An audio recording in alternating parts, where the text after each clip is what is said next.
He's behind you now. A group of teenagers find a way to summon the dead using a severed hand, but the spirits they let in refuse to go home.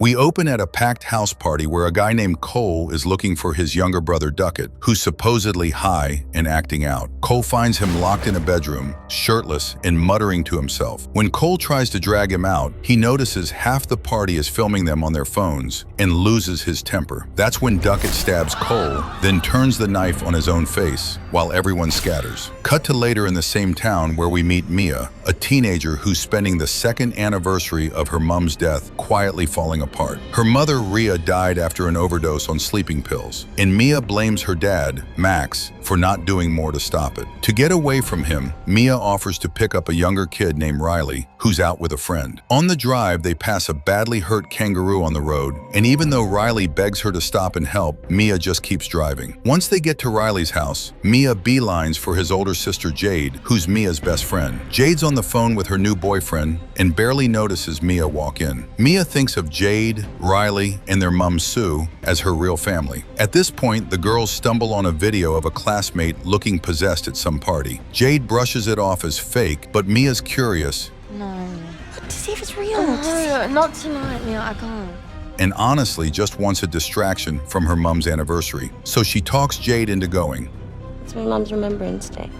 Jade only agrees because her boyfriend will be there, and Riley tags along too, even though Jade isn't thrilled about it. At the party, they run into Jade's boyfriend, Daniel, who happens to be Mia's ex. They're still friendly despite the history. That's where classmates Haley and Joss show off a game called Talk to Me, built around what they claim is the embalmed hand of a medium. The idea is you grab the hand, say the phrase, and a spirit shows up. Mia's the first to volunteer. She gets strapped into a chair, and Haley warns her they've got 90 seconds to cut the connection or the spirit won't leave. As soon as she lets it in, it cannot go for more than 90 seconds. Mia grabs the hand and sees an old man's ghost. She panics and lets go. Talk to me.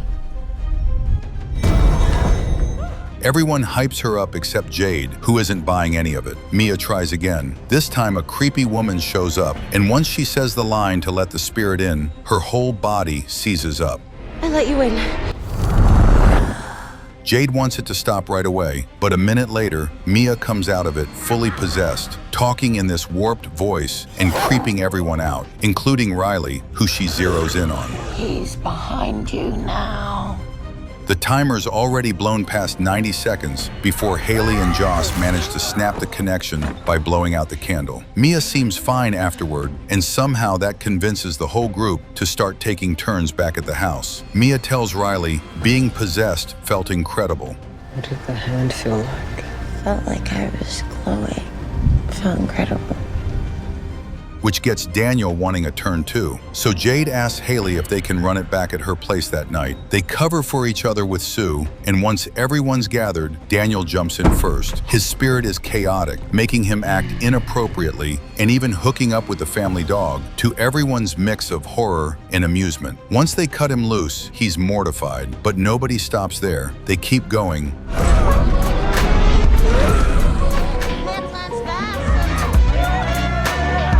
And Daniel even goes twice when Riley asks for a shot. Jade shuts it down for being too young. Me too. No way. Riley, I said no. And everyone backs her up, except Mia, who pushes to let him try anyway. Jade and Riley get into it, and Jade storms off, with Daniel following behind. Alone with Mia, Riley talks her into it, and she agrees, but caps it at 50 seconds instead of 90. What about 50? Okay, 50. Riley sits down and starts the ritual, and almost immediately, it's different. He seems to channel Rhea, talking about her death and how much she misses Mia. Even after the 50 seconds are up, Mia begs for more time with what she thinks is her mother's spirit. Hey, that's 50 seconds. No, please don't cut it off. Please say it's my mom, please. Once the timer hits 0 and they try to cut the link, things go horribly wrong. Riley starts convulsing, then smashes his own head into the table and drags himself toward a cabinet, slamming his skull into it over and over until he's bleeding badly. Jade and Daniel run back in on this, and it takes everyone to finally break his hold on the hand. Riley's rushed to the hospital in critical condition, and the group gets questioned by police afterward. Everyone's shaken and guilt-ridden, Mia especially. Mia tries visiting investigating Riley in the hospital, but Jade turns her away, and Sue accuses her of giving Riley drugs, Did you give him something? No.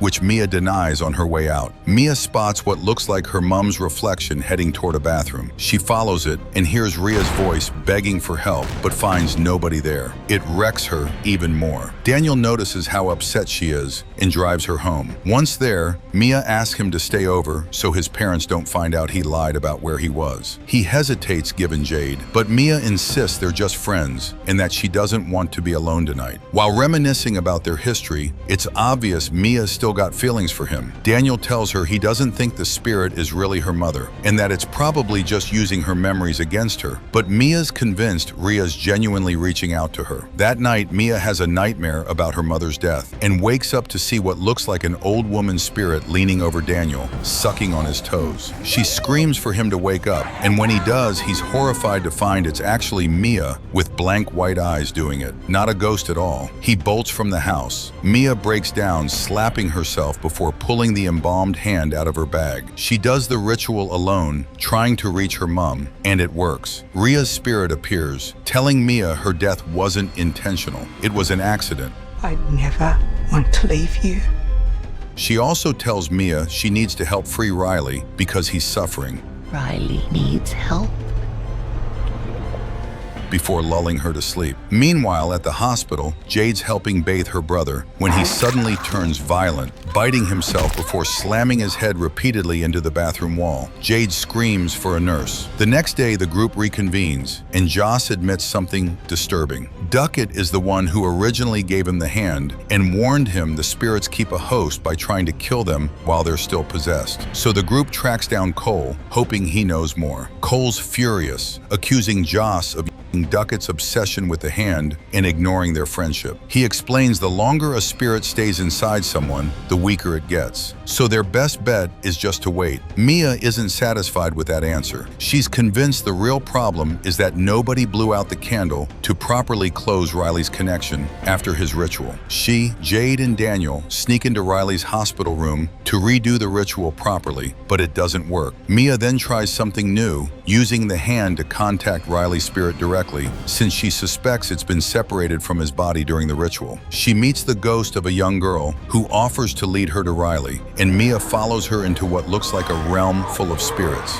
There she sees Riley surrounded and tormented by dozens of them. Once the ritual ends, she tells the others what she saw and heads home. At home, Mia's dad Max wants to show her Ria's suicide note, which he's been sitting on for 2 years. Mia refuses to accept it's real, since Spirit Ria told her it was an accident. She didn't do it because she told me, Dad. Furious, she locks herself in her room and hears what sounds like Max pounding on the door. But Ria's spirit insists it's not really him, and sure enough, the real Max is downstairs the whole time. Ria's spirit then tells Mia the only way to save Riley is to kill him. He needs to die. Right as something wearing Max's face, but with a twisted expression, breaks into her room and attacks her. Mia grabs scissors to defend herself. Meanwhile, the actual Max, hearing the commotion, rushes toward her room. In the chaos, Mia stabs the figure, only to realize in horror she's just killed her real father. Shaken, Mia calls Jade, saying she's found a way to save Riley and needs her to come over. I know what to do. Jade rushes over, leaving Riley alone, but Mia's real plan is to get to the hospital and be alone with him herself. Back at Mia's house, Sue confronts her, apologizing for accusing her earlier and admitting none of this is Mia's fault. She lets Mia have a private moment with Riley. Convinced the spirits are close to winning, Mia decides she has to kill Riley to end his suffering and raises the same bloody scissors over him, but can't bring herself to do it. Jade arrives at Mia's house and finds it empty until she discovers Max badly hurt. She calls Sue immediately, then races back to the hospital worried about Riley. Sue, meanwhile, shows up at Riley's room to find both him and Mia gone. Jade spots Mia wheeling Riley away and follows quietly. Lost in delusion and seeing Riley as some decaying spirit, Mia pushes him toward a busy highway, planning to shove him into traffic. Egged on by Ria's voice, she lets go of the wheelchair, letting it roll toward the road. A car swerves and there's a crash. Suddenly, Mia's the one lying in the road, bleeding, while Jade holds on to Riley. Nearby, the next moment Mia's back in the hospital, but everything feels warped and wrong. Riley somehow made a full recovery and leaves with his family. Mia sees Max walking the halls, but he doesn't react to her at all. No one does. The world around her starts fading to black until a flickering light draws her attention. She finds a candle with a hand reaching out of it, and despite everything, she reaches back to grab it. She's pulled into a strange room full of men watching her, and the man holding her hand whispers the same phrase, "I let you in." That's when it hits her. Mia died in that car accident and has become a spirit herself, trapped just like the ones before her.